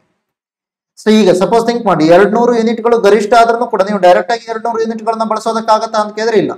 ಇಲ್ಲೇನ್ ಮಾಡ್ತಾರೆ, ಲಾಸ್ಟ್ ವರ್ಷದ ಅವರೇಜ್ ಅನ್ನ ನೋಡ್ತಾರೆ. ಲಾಸ್ಟ್ ನೀವು ಅವರೇಜ್ ಆಗಿ ಎಷ್ಟನ್ನ ಸೊ ಈ ತರ ಕನ್ಸಂಪ್ಷನ್ ಮಾಡಿದಿರಾ, ಈ ತರ ಅವರೇಜ್ ಆಗಿ ಕನ್ಸಂಪ್ಷನ್ ಏನ್ ಮಾಡಿದಿರಲ್ವಾ ಅದರ ಆಧಾರದ ಮೇಲೆ ನೆಕ್ಸ್ಟ್ ಏನ್ ಹೇಳ್ತಾರೆ, ಈಗ ಇಷ್ಟು ಫಾರ್ ಎಕ್ಸಾಂಪಲ್ ಈಗ ನೀವೇನ್ ಹೇಳ್ಬೋದು 50 ಯೂನಿಟ್ ಅನ್ನ ಅವರೇಜ್ ಆಗಿ ಬಳಸಿರ್ಬೋದು ಅಂತ ತಿಳ್ಕೊಳ್ಳಿ. ಈ 50 ಯೂನಿಟ್ ನ ಮೇಲೆ 10% ಜಾಸ್ತಿ ಅಂದ್ರೆ ಏನು, 50 ಯೂನಿಟ್ ನ ಮೇಲೆ 10% ಜಾಸ್ತಿ ಅಂದ್ರೆ 55ರವರೆಗೆ 55 ಯೂನಿಟ್ ತನಕ ನೀವೇನ್ ಮಾಡ್ಬೋದು ಈಗಿನ ತಿಂಗಳಿನಲ್ಲಿ ಬಳಸಬಹುದು. ಆ 55 ಯೂನಿಟ್ ನ ತನಕ ನೀವು ಬಳಸಿದ್ರೆ ಆವಾಗ ಏನಾಗುತ್ತೆ, ನಿಮ್ಗೆ 0 ಬಿಲ್ ಬರುತ್ತೆ. ನೀವೇನಾದ್ರೂ 55 ಯೂನಿಟ್ ಗಿಂತ ಹೆಚ್ಚನ್ನು ಬಳಕೆ ಮಾಡಿದ್ರೆ ಆ ಹೆಚ್ಚು ಎಷ್ಟು ಯೂನಿಟ್ ಗಳಿಗೆ ಬಳಕೆ ಮಾಡಿದ್ರೋ ಅದಕ್ಕೆ ಏನ್ ಮಾಡುತ್ತೆ, ಸೊ ದುಡ್ಡನ್ನ ಅಥವಾ ಅದಕ್ಕೆ ಚಾರ್ಜ್ ಅನ್ನ ಮಾಡಲಾಗುತ್ತೆ. ಸೊ ಇದು ಗೃಹ ಜ್ಯೋತಿ ಅಂತ. ಸೊ ಇದು ನೆನಪಿರ್ಲಿ, ಇದು ಕೂಡ 5 ಗ್ಯಾರಂಟಿ ಸ್ಕೀಮ್ಗಳ ಒಳಗಡೆ ಒಂದು. ಇನ್ನೊಂದು ಸಂಸ್ಥೆಯನ್ನು ನೋಡಿ, ಕರ್ನಾಟಕ ನವೀಕರಿಸಬಹುದಾದಂತ ಇಂಧನ ಅಭಿವೃದ್ಧಿ ನಿಯಮಿತ ಅಂತ ಕರಿತೀವಿ, ಅಥವಾ Karnataka renewable energy development limited. So ಇದು ಕರ್ನಾಟಕದಲ್ಲಿ ರಿನ್ಯೂವೇಬಲ್ ಎನರ್ಜಿಗೆ ಸಂಬಂಧಪಟ್ಟಂತೆ ಯಾವುದೇ ರೀತಿಯಾದಂತ ಅಭಿವೃದ್ಧಿ ಆಗ್ಬೇಕು ಅಂದ್ರೂ ಕೂಡ ಅದಕ್ಕೆಲ್ಲ ಏನಾಗುತ್ತೆ, ಇದು ನೋಡಲ್ ಏಜೆನ್ಸಿಯಾಗಿ ಕೆಲಸ ಮಾಡುತ್ತೆ. ಸುಸ್ಥಿರ ಅಭಿವೃದ್ಧಿಗಾಗಿರ್ಬೋದು, ಪರಿಸರ ಪ್ರಯೋಜನಕ್ಕಾಗಿರ್ಬೋದು, ಇಂಧನದ ಭದ್ರತೆ ಆಗಿರ್ಬೋದು, ಅಥವಾ ಎಲ್ಲಾ ಕ್ಷೇತ್ರಗಳಲ್ಲಿ ಇಂಧನ ಸಂರಕ್ಷಣೆ ಮತ್ತು ದಕ್ಷತಾ ಕ್ರಮಗಳನ್ನ ಪ್ರಾರಂಭಿಸೋದಕ್ಕೆ ಸೊ ಕ್ರೆಡಲ್ ಕೆಲಸ ಮಾಡುತ್ತೆ ಅನ್ನೋದು ನೆನಪು. Cradle. So next, so Karnataka ನವೀಕರಿಸಬಹುದಾದಂತ ಇಂಧನ ನೀತಿ ಅಂತ ಹೇಳ್ಕೊಂಡು 2022-27 ತಗೊಂಡಿದ್ವಿ. ಈಗ ಸದ್ಯದಲ್ಲಿ ಏನ್ ಮಾಡಿದ್ವಿ, 2030 ವೇಳೆಗೆ 500 ಗಿಗಾವ್ಯಾಟ್ ನಷ್ಟು ನವೀಕರಿಸಬಹುದಾದಂತ ಇಂಧನದ ಗುರಿಯನ್ನ ಪೂರೈಸೋದಕ್ಕೆ ಭಾರತ ಸರ್ಕಾರ ಒಂದಿಷ್ಟು ಏನ್ ಮಾಡಿದೆ, ಟಾರ್ಗೆಟ್ ಗಳನ್ನ ಸೆಟ್ ಮಾಡ್ಕೊಂಡಿದೆ. 2030 ಒಳಗಡೆ 500 ಗಿಗಾವ್ಯಾಟ್ ಅನ್ನ ನಾವೇನ್ ಮಾಡ್ಬೇಕು ಅಂತಿದೀವಿ, ರಿನ್ಯೂವೇಬಲ್ ಎನರ್ಜಿಯಿಂದ ಉತ್ಪಾದನೆ ಮಾಡ್ಬೇಕು ಅಂತ ಹೇಳಿ ಅನ್ಕೊಂಡಿದ್ವಿ. ಸೊ ಅದೇ ಗೈಡ್ ಲೈನ್ಸ್ ಅಲ್ಲಿ ಅಥವಾ ಅದೇ ರೀತಿಯ ಒಂದು ದೃಷ್ಟಿಕೋನದಲ್ಲಿ ನಮ್ಗೇನಾಗಿದೆ, ಕರ್ನಾಟಕ ನವೀಕರಿಸಬಹುದಾದಂತ ಇಂಧನ ನೀತಿ 2022-27 ತಗೊಂಡಿದ್ವಿ. ಸೊ 5 ವರ್ಷಗಳ ಒಂದು ಪ್ಲಾನ್ ಅನ್ನ ಕೊಟ್ಟಿದ್ವಿ. ಸೊ ಇದನ್ನ ನಾವು ಅಗೇನ್ ಇಲ್ಲಿ ಕೂಡ ನೀವೇನ್ ನೋಡ್ತೀರಾ, ಖಾಸಗಿ ವಲಯದ ಹೂಡಿಕೆಯನ್ನು ಕೂಡ ನಾವಿಲ್ಲಿ ಜಾಸ್ತಿಯಾಗಿ ಮಾಡುವಂತ ಪ್ರಯತ್ನ ಮಾಡ್ತೀವಿ. ಆದ್ರೆ ನೋಡಲ್ ಏಜೆನ್ಸಿ ಇಲ್ಲಿಯೂ ಕೂಡ ನಿಮ್ಗೆ ಏನಾಗುತ್ತೆ, ಕ್ರೆಡಲ್ ಆಗುತ್ತೆ. ನೋಡಲ್ ಏಜೆನ್ಸಿ ಇಲ್ಲಿಯೂ ಕೂಡ ಕ್ರೆಡಲ್ ನೋಡ್ತೀವಿ. ಸೊ ನೆಕ್ಸ್ಟ್, ಹಾಗಾದ್ರೆ 2023-24 ಏನೇನು ಕ್ರಮಗಳನ್ನ ಕೈಗೊಂಡಿದ್ವಿ ಅಂದ್ರೆ ರಿನ್ಯೂವೇಬಲ್ ಎನರ್ಜಿ ಸೋರ್ಸ್ ನ ಡೆವಲಪ್ಮೆಂಟ್ ಗೆ ಸಂಬಂಧಪಟ್ಟ ಹಾಗೆ ಏನ್ ಮಾಡಿದ್ವಿ. ಸೊ ಫಾರ್ ಎಕ್ಸಾಂಪಲ್ ಏನ್ ಮಾಡಿದ್ವಿ, ಕ್ರೆಡಲ್ ನ ಮೂಲಕ ಸೌರ ನೀರಿನ ಪಂಪ್ ಗಳನ್ನ ಒದಗಿಸುವಂತ ಪ್ರಯತ್ನ ಮಾಡಿದ್ವಿ. ಅಥವಾ ಸೊ ಇವನ್ ಈ PM ಕುಸುಮ್ ಯೋಜನೆ ಅಂತ ಕರಿತೀವಿ, ಅಥವಾ ಕಿಸಾನ್ ಏವಂ ಊರ್ಜಾದಾತ ಅಂತ ಕರಿತೀವಿ. ಅಂದ್ರೆ ಮೀನಿಂಗ್ ಏನು, ಸೊ ಕಿಸಾನ್ ಅಂತಂದಾಗ ನಾವು ಅನ್ನದಾತ ಅಂತ ಕರಿತೀವಿ, ಹೌದಾ. ಸೊ ಇವರು ನಮ್ಗೆ ಆಹಾರ ಧಾನ್ಯಗಳನ್ನ ಬೆಳೆದು ಕೊಡುವಂತವ್ರು ಅಂತ. ಸೊ ಈಗ ಊರ್ಜಾದಾತ ಅಂದ್ರೆ ಏನು, ಶಕ್ತಿಯ ದಾತರನ್ನಾಗಿ ಕೂಡ ಅವ್ರನ್ನ ಕನ್ಸಿಡರ್ ಮಾಡ್ತಿದೀವಿ ಅಂತ ಹೇಳ್ತಾರೆ. ಶಕ್ತಿಯನ್ನ ಉತ್ಪಾದನೆ ಮಾಡಿಕೊಡೋರು ಕೂಡ. ಅಂದ್ರೆ ಮೀನಿಂಗ್ ಏನು, ಸೊ ನೀವು ಈ ತರ ಯಾರು ರೈತರಿದಾರೋ ಅವರ ಹೊಲದಲ್ಲಿ ಒಂದಿಷ್ಟು ಭಾಗಗಳನ್ನ ಗುರುತು ಮಾಡಿ ಅದರಲ್ಲಿ ಸೌರ ವಿದ್ಯುತ್ ಫಲಕಗಳನ್ನು ಅಥವಾ ವಿಂಡ್ ಎನರ್ಜಿಯನ್ನು ಬಳಸುವಂತ ಪ್ರಯತ್ನ. ಅದನ್ನ ಅವ್ರೇನ್ ಮಾಡ್ಬೋದು, ಈ ತರ ನೀರಿನ ಪಂಪ್ ಗಳನ್ನ ಏನು ನೀರನ್ನ ಎತ್ತೋದಕ್ಕೆ ಬೇಕಲ್ವಾ, ಅದನ್ನ ಎಲೆಕ್ಟ್ರಿಸಿಟಿಯನ್ನ ಬಳಸೋದ್ರ ಬದಲಾಗಿ ಅವ್ರೇನ್ ಮಾಡ್ಬೋದು, ಈ ಒಂದು ರಿನ್ಯೂವೇಬಲ್ ಎನರ್ಜಿ ಸೋರ್ಸ್ ಅನ್ನ ಬಳಸಬಹುದು. ಅಕಸ್ಮಾತ್ ಆಗಿ ಅವ್ರೇನಾದ್ರೂ ಹೆಚ್ಚಿನ ರಿನ್ಯೂವೇಬಲ್ ಎನರ್ಜಿ ಸೋರ್ಸ್ ಅನ್ನ ಬಳಕೊಂಡು ಅದರಿಂದ ಎಲೆಕ್ಟ್ರಿಸಿಟಿನ ಜಾಸ್ತಿಯಾಗಿ ತಮಗೆ ಬೇಕಾದಕ್ಕಿಂತ ಹೆಚ್ಚಿನ ಎಲೆಕ್ಟ್ರಿಸಿಟಿಯನ್ನ ಜನರೇಟ್ ಮಾಡ್ತಾರೆ ಅಂದ್ರೆ ಅದನ್ನ ಅವ್ರೇನ್ ಮಾಡ್ಬೋದು, ಇವನ್ ಗ್ರಿಡ್ ಗೆ ಮಾರಾಟ ಮಾಡ್ಬೋದು, KPTCL ಗೆ ಮಾರಾಟ ಮಾಡ್ಬೋದು ಅಂತ ಹೇಳ್ತೀವಿ. ಸೊ ಇದೆಲ್ಲ PM ಕುಸುಮ್ ಯೋಜನೆಯ ಭಾಗವಾಗಿ ನೋಡ್ತೀವಿ. ಸೊ ಇದಲ್ಲದೆ ಮತ್ತೇನ್ ನೋಡ್ತೀವಿ, ಇವನ್ ಸ್ಮಾರ್ಟ್ ಗ್ರಿಡ್ ಸಿಸ್ಟಮ್ ಗಳನ್ನ, ಸ್ಮಾರ್ಟ್ ಮೀಟರ್ ಗಳನ್ನ ಬಳಸೋದಾಗಿರ್ಬೋದು. ಸೊ ಅಥವಾ ಬೇರೆ ಬೇರೆ ರೀತಿಯಾದಂತ ಹಸಿರು ಇಂಧನ ಕಾರಿಡಾರ್ ಯೋಜನೆಯನ್ನ ಮಾಡೋದಕ್ಕೆ ಟ್ರೈ ಮಾಡಿರೋದಾಗಿರ್ಬೋದು. ಸೊ ಅಥವಾ ತ್ಯಾಜ್ಯದಿಂದ ಇಂಧನ ಯೋಜನೆ ಅಂತ ಕಾನ್ಸೆಪ್ಟ್ ಆಗಿರೋದು. ಫಾರ್ ಎಕ್ಸಾಂಪಲ್ ರಾಮನಗರ ಜಿಲ್ಲೆಯ ಬಿಡದಿಯಲ್ಲಿ ನಾವೇನ್ ಮಾಡಿದ್ವಿ, BBMPಯ ಸಹಯೋಗದೊಂದಿಗೆ ತ್ಯಾಜ್ಯದಿಂದ ಇಂಧನ ಯೋಜನೆ ಅಂತೇಳಿ ಒಂದೊಂದು ತಂದಿದ್ವಿ. ಸೊ ಈ ತರದೆಲ್ಲ ನಮ್ಗೆ ಏನಿದೆಯಲ್ಲ ಇವೆಲ್ಲ ನಮಗೆ ಸೊ ಈ ತರದ ಕೆಲವೊಂದು ಪರ್ಟಿಕ್ಯುಲರ್ ಆದಂತ ಕಾನ್ಸೆಪ್ಟ್ಗಳು. ಸೊ ನೆನಪಿರ್ಲಿ, ಈ ತ್ಯಾಜ್ಯದಿಂದ ಇಂಧನ ವೇಸ್ಟ್ ಎನರ್ಜಿಯನ್ನ ಯಾರ್ಯಾರು ಸೇರಿ ಮಾಡ್ತಾ ಇದಾರೆ ಅಂತ ಕೇಳಿದಾಗ ಒಂದು KPCL, ಇನ್ನೊಂದು BBMP. KPCL ಮತ್ತೆ BBMP ಒಟ್ಟಿಗೆ ಬಿಡದಿ ಇರೋದು ರಾಮನಗರ ಜಿಲ್ಲೆಯಲ್ಲಿ. ಸೊ ಅಲ್ಲಿ ಈ ರೀತಿ ವೇಸ್ಟ್ ಎನರ್ಜಿ ಪ್ಲಾಂಟ್ ಒಂದನ್ನ ರೆಡಿ ಮಾಡ್ತೀವಿ ಅಂತ ಹೇಳಿದ್ರು. ಸೊ ಇನ್ನು ಮತ್ತೊಂದು ಡಿಸ್ಕಾಮ್ಗಳು ಕೂಡ ನಮ್ಗೆ ಏನಾಗುತ್ತೆ, ಡಿಸ್ಟ್ರಿಬ್ಯೂಟರಿ ಕಂಪನಿಗಳು ಏನಿಲ್ಲ ಅವು ಬಹಳ ಲಾಸ್ ಅಲ್ಲಿ ಇರೋದನ್ನ ನೋಡ್ತೀರಾ. ಸೊ ಅವುಗಳನ್ನ ಲಾಭಕ್ಕೆ ಕನ್ವರ್ಟ್ ಮಾಡೋ ಸಲುವಾಗಿ ನಾವೇನ್ ಮಾಡಿದ್ವಿ, ಉದಯ್ ಅನ್ನುವಂತ ಒಂದು ಯೋಜನೆ ಅಂತ ತಂದಿದ್ವಿ. ಸೊ ಉದಯ್ ಅನ್ನುವಂತ ಒಂದು ಯೋಜನೆ ಅಂತಂದ್ವಿ. ಉದಯ್ ಯೋಜನೆ ಏನು, ಉಜ್ವಲ್ ಡಿಸ್ಕಾಮ್ ಅಶ್ಯೂರೆನ್ಸ್ ಯೋಜನಾ ಅಂತ ಕರಿತೀವಿ. ಉಜ್ವಲ್ ವಿತರಣಾ ಕಂಪನಿಗಳ ಸೊ ಭರವಸೆ ಯೋಜನೆ ಅಂತ ಕರಿತೀವಿ, ಉಜ್ವಲ್ ಡಿಸ್ಕಾಮ್ ಅಶ್ಯೂರೆನ್ಸ್ ಯೋಜನಾ. ಸೊ ಇದನ್ನ ನಾವೇನಾದ್ರೂ ನೋಡೋದಕ್ಕೆ ಹೋದ್ರೆ ಇದರಲ್ಲಿ ನಾವೇನಾದ್ರೂ ನೋಡ್ತೀವಿ, ಅಬ್ಸರ್ವ್ ಮಾಡ್ತೀವಿ ಅಂತಂದ್ರೆ ಇದರ ಅನುಷ್ಠಾನಗೊಳಿಸೋದ್ರಲ್ಲಿ ಸೊ ಆ ಡ್ಯಾಶ್ ಬೋರ್ಡ್ ನ ಅಂಕಿಅಂಶದ ಪ್ರಕಾರ ನೀವೇನಾದ್ರೂ ನೋಡೋದಕ್ಕೆ ಹೋದ್ರೆ ಕರ್ನಾಟಕ ಮೊದಲ ಸ್ಥಾನದಲ್ಲಿದೆ ಅಂತ ಹೇಳಿದ್ರು. ಸೊ ಅದನ್ನು ಕೂಡ ನೀವು ಇಲ್ಲಿ ಅಬ್ಸರ್ವ್ ಮಾಡಿ. ಇನ್ನು ರಾಜ್ಯ ಸರ್ಕಾರ ಕೆಲವೊಂದು ಈ ತರದ ಕಾರ್ಯಕ್ರಮಗಳನ್ನು ಕೂಡ ಮಾಡಿದೆ. ಎಲ್ಲಿ ಗ್ರಾಮೀಣ ಪ್ರದೇಶದಲ್ಲಿ ಯಾವ್ದಾದ್ರು ಮನೆಗಳಿಗೆ ವಿದ್ಯುತ್ ಸಂಪರ್ಕ ಇಲ್ಲ ಅಂತಂದ್ರೆ ಅವುಗಳಿಗೆ ವಿದ್ಯುತ್ ಸಂಪರ್ಕವನ್ನ ಒದಗಿಸೋದಕ್ಕೋಸ್ಕರ ಬೆಳಕು ಅನ್ನುವಂತ ಒಂದು ಕಾರ್ಯಕ್ರಮವನ್ನ ಘೋಷಣೆ ಮಾಡಿದೆ. ಬೆಳಕು ಅನ್ನುವಂತ ಕಾರ್ಯಕ್ರಮವನ್ನ ಘೋಷಣೆ ಮಾಡಿದೆ. ಇದು ಯಾವಾಗ 2021ರಿಂದ. ಆದ್ರೆ ಮುಂದಿನ ದಿನಗಳಲ್ಲಿ ಏನಿದೆ, ಸೊ ಇದನ್ನ ನಾವೇನಾದ್ರೂ ವಿದ್ಯುತ್ ವಲಯವನ್ನ ನೋಡೋದಕ್ಕೋದ್ರೆ ಸರ್ಕಾರಕ್ಕೆ ಯಾವ ರೀತಿಯ ಒಂದು ಸವಾಲುಗಳಿದಾವೆ ಅಂತ ಕೇಳಿದಾಗ ಇವರು ಎಲ್ಲಿ ಹೇಳ್ತಾರೆ, ಸಹಾಯದಿಂದ ಹೊರೆ ಜಾಸ್ತಿ ಆಗಿರೋದನ್ನ ನೋಡ್ತೀರ. ಸೊ ಗೃಹ ಜ್ಯೋತಿಗೆ ಸಂಬಂಧಪಟ್ಟ ಹಾಗೆ ಕೂಡ ನೀವು ಇದನ್ನ ಹೇಳ್ಬೋದು. ಹಾಗೆ ಇದನ್ನ ಅಬ್ಸರ್ವ್ ಮಾಡಿ.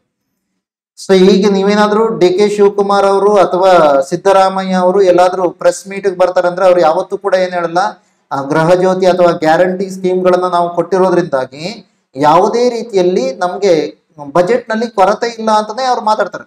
ಕೊರತೆ ಇರೋದನ್ನ ಒಪ್ಕೊಳ್ಳಲ್ಲ. ಆದ್ರೆ ಇಲ್ಲಿ ನಿಮ್ಗೆ ಎಕನಾಮಿಕ್ ಸರ್ವೆಲಿ ನೀವು ಅಬ್ಸರ್ವ್ ಮಾಡ್ಬೋದು, ಸಹಾಯಧನದ ಹೊರೆ ಅನ್ನೋದನ್ನ ಮೆನ್ಷನ್ ಮಾಡಲಾಗಿದೆ. ಓಕೆ, ಸಹಾಯಧನದ ಹೊರೆ ಇದು ಹೆಚ್ಚುತ್ತಾ ಇರೋದನ್ನ ಹೇಳ್ತಿದೆ. ಸೊ ಈ ತರ ಹೆಚ್ಚುತ್ತಾ ಇರೋದ್ರಿಂದಾಗಿ ನಮ್ಗೆ ಪ್ರಾಬ್ಲಮ್ ಆಗತ್ತೆ ಮುಂದಿನ ದಿನಗಳಲ್ಲಿ. ಸರ್ಕಾರದ ಬಜೆಟ್ ಏನಿಲ್ಲ ಅದಕ್ಕೆ ಪ್ರಾಬ್ಲಮ್ ಆಗತ್ತೆ ಅನ್ನೋದನ್ನ ನೋಡ್ಬೋದು. ಇನ್ನು ಸರಬರಾಜು ವೆಚ್ಚ ಕೂಡ ಜಾಸ್ತಿ ಆಗ್ತಿರೋದು ನೋಡ್ತೀರಾ. ವಿದ್ಯುತ್ ಬೇಡಿಕೆ ಕೂಡ ಹೆಚ್ಚಾಗ್ತಿದೆ, ಅದ್ರ ಜೊತೆಲಿ ಸರಬರಾಜು ವೆಚ್ಚ ಕೂಡ ಜಾಸ್ತಿ ಆಗ್ತಿದೆ. ಅದ್ರ ಜೊತೆಲಿ ಸರಬರಾಜು ಮಾಡ್ಬೇಕಾದ್ರೆ ನಷ್ಟಗಳು ಕೂಡ ಜಾಸ್ತಿ ಆಗ್ತಿರೋದು ನೋಡ್ತೀರಾ. ಸೊ ಇವಿಷ್ಟು ಕೆಲವೊಂದು ಪರ್ಟಿಕ್ಯುಲರ್ ಆದಂತ ಸವಾಲುಗಳು ಕೂಡ ನಿಮ್ಗೆ ನೆನಪಿರ್ಲಿ. ಅದ್ರ ಜೊತೆಲಿ ಮುಂದಿನ ಹಾದಿ ಅಂತಂದಾಗ ಯಾವ ರೀತಿಯಲ್ಲಿ ಇದನ್ನ ಸರಿ ಮಾಡಬಹುದು ಅನ್ನೋದನ್ನ ಹೇಳಿದ್ರೆ, ಒಂದು SDG 7 ನ ಬಗ್ಗೆ ಮಾತಾಡಿದ್ದಾರೆ. So SDG 7 clean and affordable ಎನರ್ಜಿಯ ಬಗ್ಗೆ ಮಾತಾಡ್ತಾರೆ. ಸೊ ಅವುಗಳನ್ನ ಮಾಡೋದಾಗಿರ್ಬೋದು ಅಥವಾ ಇನ್ನಿತರ ತಂತ್ರಜ್ಞಾನ ಆಧಾರಿತವಾದಂತಹ ಬದಲಾವಣೆಗಳನ್ನ ತರೋದು. ಫಾರ್ ಎಕ್ಸಾಂಪಲ್ ಟ್ರಾನ್ಸ್ಫಾರ್ಮ್ಗಳ ಎಫಿಷಿಯನ್ಸಿಯನ್ನ ಜಾಸ್ತಿ ಮಾಡೋದು. ಸೊ ಈ ತರದೆಲ್ಲ ಏನಿದೆಯಲ್ಲ ಅದನ್ನ ನೀವು ಇಲ್ಲಿ ಕೋಟ್ ಮಾಡಿ. ಸೊ ಇವೆಲ್ಲ ಏನಾಯ್ತು, ಇವೆಲ್ಲ ನಮ್ಗೆ ಇಲೆಕ್ಟ್ರಿಕಲ್ ಎನರ್ಜಿ ಅಥವಾ ಎಲೆಕ್ಟ್ರಿಸಿಟಿಗೆ ಸಂಬಂಧಪಟ್ಟಾಯ್ತು. ನೆಕ್ಸ್ಟ್ ಬರೋಣ, ರಸ್ತೆಗಳಿಗೆ ಸಂಬಂಧಪಟ್ಟಾಗಿ ನೋಡ್ತೀವಿ. ರಸ್ತೆಗಳು, ಸಾರಿಗೆ, ಮೂಲಭೂತ ಸೌಕರ್ಯಗಳು ಹಾಗೂ ಸಂವಹನ ವ್ಯವಸ್ಥೆ. ರಸ್ತೆಗಳಿಗೆ ಸಂಬಂಧಪಟ್ಟ ಹಾಗೆ ಕರ್ನಾಟಕ ರಾಜ್ಯದ ಸರಾಸರಿ ರಸ್ತೆಯ ಉದ್ದ ಎಷ್ಟಿದೆ, 47.61 ಕಿಲೋಮೀಟರ್ ಪ್ರತಿ 100 ಚದರ ಕಿಲೋಮೀಟರ್ಗೆ ಅಂತ ಕರಿತೀವಿ. ಅಥವಾ ಇದನ್ನ ಮತ್ತೇನ್ ಕರಿತೀವಿ, ಇದನ್ನ ಈ ತರದ ಹೆಸರಿನಿಂದ ಕೂಡ ಕರಿತೀವಿ, ರಸ್ತೆ ಸಾಂದ್ರತೆ. ರಸ್ತೆ ಸಾಂದ್ರತೆ ಅಂದಾಗೇನು, ಸೊ ಇದು ಇಷ್ಟು ಚದರ ಕಿಲೋಮೀಟರ್ಗೆ ಎಷ್ಟು ಉದ್ದದ ರಸ್ತೆ ಇದೆ ಅಂತ ಹೇಳ್ತೀವಿ. ಸೊ ಇಲ್ಲಿ ನಮ್ಗೆ ಏನಾಗುತ್ತೆ, 47.61 ಕಿಲೋಮೀಟರ್ ಪ್ರತಿ 100 ಚದರ ಕಿಲೋಮೀಟರ್ಗೆ ಇರೋದನ್ನ ನೋಡ್ತೀವಿ.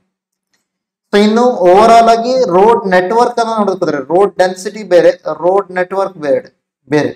ಓಕೆ, ರಸ್ತೆಯ ಒಂದು ಜಾಲ ಅಂತ ಕರಿತೀವಿ. ರಸ್ತೆಯ ಜಾಲ ಎಷ್ಟಿದೆ, 3,61,000 ಇದೆ.